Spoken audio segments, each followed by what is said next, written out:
नमस्कार साथियों, ज्योतिष की चर्चा में आप सभी के बीच उपस्थित हूं। इसी के साथ आप सभी से आग्रह करता हूं, चैनल को लाइक करें, शेयर करें और सब्सक्राइब करें। आज की चर्चा का विषय है वृषभ लग्न में उच्च के मंगल और उच्च के बुध होने पर क्या फल होता है, इसको जानने की कोशिश करेंगे। आप सभी के सामने वृषभ लग्न का चार्ट है। 2 नंबर जहां लिखा हुआ है ये लग्न भाव है। 2 नंबर मतलब वृषभ राशि, इसलिए यह वृषभ लग्न का चार्ट माना जाएगा। इस लग्न चार्ट के अंदर मंगल उच्च का होकर नवम भाव के अंदर विराजमान है। बुध उच्च का होकर पंचम भाव के अंदर विराजमान है।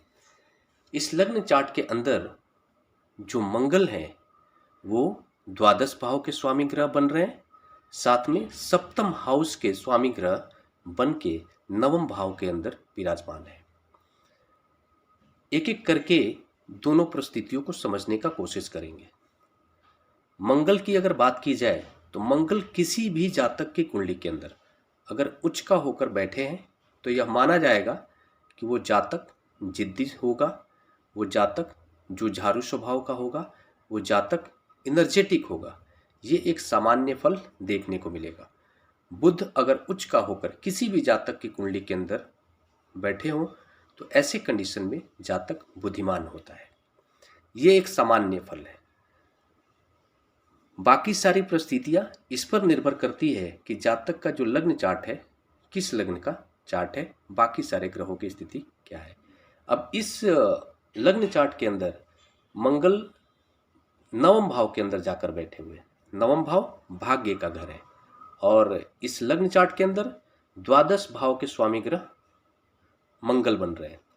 द्वादश भाव खर्चे का भाव है, द्वादश भाव विदेश का भाव है, द्वादश भाव ये मान लो कि द्वादश भाव जेल का भी भाव है, द्वादश भाव आपको जितने भी अध्यात्म का भी भाव है। जातक की आध्यात्मिक स्थिति को अगर जानना हो तो द्वादश भाव की स्थिति को जानना होता है, साथ में अष्टम भाव की स्थिति को भी जानना होता है। अब इस लग्न चार्ट के अंदर मंगल का संबंध द्वादश भाव से बन रहा है, नवम भाव के साथ में नवम और द्वादश का संबंध बन रहा है और सप्तम और द्वादश का संबंध बन रहा है। ओवरऑल इस लग्न चार्ट के अंदर यह माना जाएगा कि जातक विदेश में जाकर कामकाज करने वाला होगा, जीविकोपार्जन करने वाला होगा या फिर वहीं जाकर के रहने वाला होगा, ऐसी स्थिति बन जाएगी। ऐसी स्थिति में यह देखा जा रहा है कि जातक का जो जीवन साथी होंगी या होगा वो विदेश से संबंध रखने वाला होगा या फिर विदेशी मूल का होगा। ऐसी स्थिति में यह देखा जा रहा है कि जातक का जो जीवन साथी होगा वो बहुत ही एनर्जेटिक होगा, बहुत ही जिद्दी स्वभाव का होगा, बहुत ही जुझारू स्वभाव का व्यक्ति होगा। ऐसे कंडीशन में यह देखा जा रहा है कि जातक का जो जीवन साथी होगा जिस चीज को लेकर के आगे बढ़ेगा उसको पूरा करने वाला होगा। ये सारे स्वभाव जातक के खुद के अंदर भी देखने को मिलेंगे क्योंकि मंगल उच्च का होकर के उसके नवम भाव में विराजमान है। जो मंगल होते हैं वो आपको डिफेंस क्षेत्र से संबंधित जितने भी कार्य होते हैं उसके कारक ग्रह होते हैं। ऐसी स्थिति में जातक के अंदर स्पोर्ट्स से संबंधित कार्यों में वो निपुण होता है, एक अच्छा खिलाड़ी भी होता है और साथ में जो है कि वो फिजिकल एक्टिविटीज़ में अच्छी भूमिका निभाने वाला होता है, निपुण भी होता है।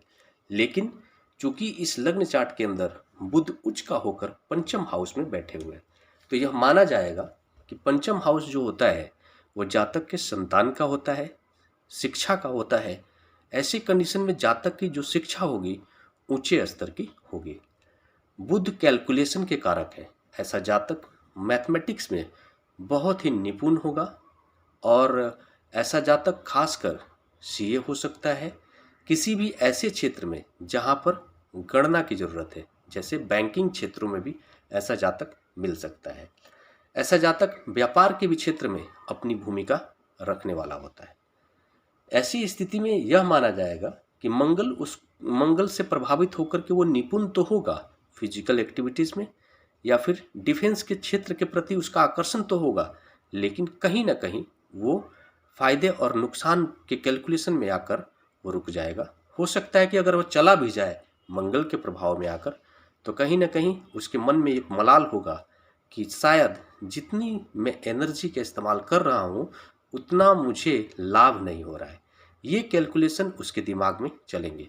जिसके भी कुंडली के अंदर बुध उच्च के होते हैं, ऐसा व्यक्ति हर समय अमूमन हर चीज़ को वो गणना की दृष्टि से देखता है।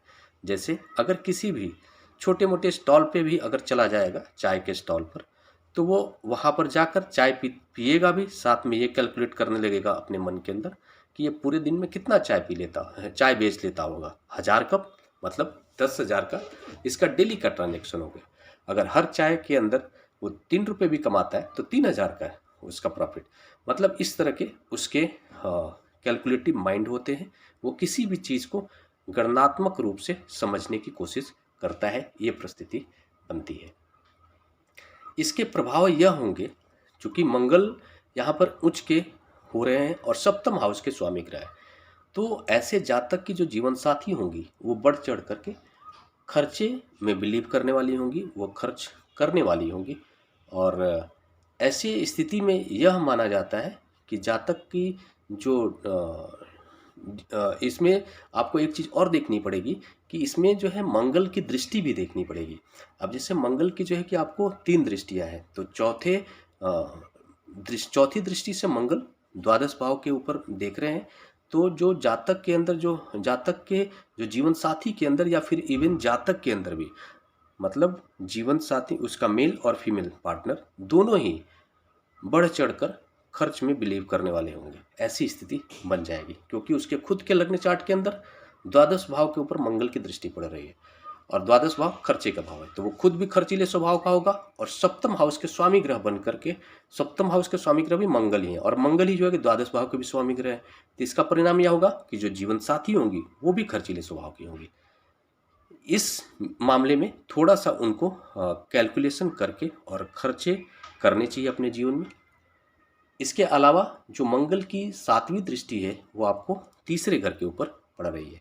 तीसरा जो घर होता है वो मूल रूप से पराक्रम हाउस के जो स्वामी ग्रह होते हैं वो मंगल ही होते हैं और तीसरा जो घर होता है पराक्रम हाउस जिसको हम लोग कहते हैं।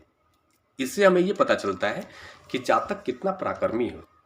अगर मंगल का तीसरे घर से संबंध बन जाए तो ये बहुत ही अच्छा माना जाता है, जातक पराक्रमी होता है। मंगल की 8वीं दृष्टि 4th हाउस के ऊपर पड़ रही है। ये कहीं ना कहीं थोड़ा नकारात्मक प्रभाव देने वाली होंगी। नकारात्मक प्रभाव इस सेंस में कि जो 4th हाउस होता है वो आपको मूल रूप से चंद्रमा उसके कारक ग्रह होते हैं। तो जब मंगल का वहाँ पर दृष्टि पड़ता है तो कहीं ना कहीं चंद्रमा प्रभावित होते हैं। और 4th हाउस जो होता है व्यक्ति के खुद का अपना घर होता है। साथ में माता की स्थिति को भी देखने के लिए 4th हाउस को देखना पड़ता है। और 4th हाउस व्यक्ति के माता के साथ साथ उसका खुद का नेटिव लैंड भी होता है। और इसी दृष्टि के कारण भी इस लग्न चार्ट के अंदर ये स्थिति बनेगी कि जातक विदेश जा कर के काम करने लगेगा, क्योंकि जो 4th हाउस होता है वो नेटिव प्लेस होता है उसका। और वहाँ पर अगर कोई भी क्रूर प्लानेट की दृष्टि होती है तो उसको कहीं ना कहीं अपने जन्म स्थान से दूर जा करके काम करने के लिए मजबूर कर देती है। तो ऐसी स्थिति मंगल के कारण बन रही है। और इसके दुष्परिणाम यह होंगे कि थोड़े से जो मंगल है अगर 4th हाउस से उनका किसी भी तरह का संबंध बन रहा है तो घर के अंदर थोड़ी कलह की स्थिति को जरूर बनाते हैं। माता के स्वास्थ्य के ऊपर थोड़ा नकारात्मक प्रभाव देने का काम करते हैं। ये परिस्थिति आपको बनती है, थोड़ा इस पर ध्यान देने की आवश्यकता है। बुध पंचम हाउस के अंदर बैठे हुए हैं तो ऐसी स्थिति में जो जातक का जो संतान होता है वो खुद भी एक कैलकुलेटिव होता है और वो अपने पिता की बात सुनने वाला संतान होता है, क्योंकि पंचम हाउस के जो स्वामी ग्रह हैं वो बुध उसी घर के अंदर बैठे हुए और उच्च का होकर बैठे हुए। मतलब जातक के जो भी संतान होंगे वो उनकी बात को मानने वाले होंगे और उनको एक अच्छे संतान के रूप में माना जा सकता है और वो अपने कर्तव्यों के पालन करने वाले होंगे। ऐसी स्थिति बनती है। इसी के साथ नमस्कार। अगले विषय पर चर्चा के लिए आप सभी के बीच मिलूंगा। तब तक के लिए मेरा नमस्कार।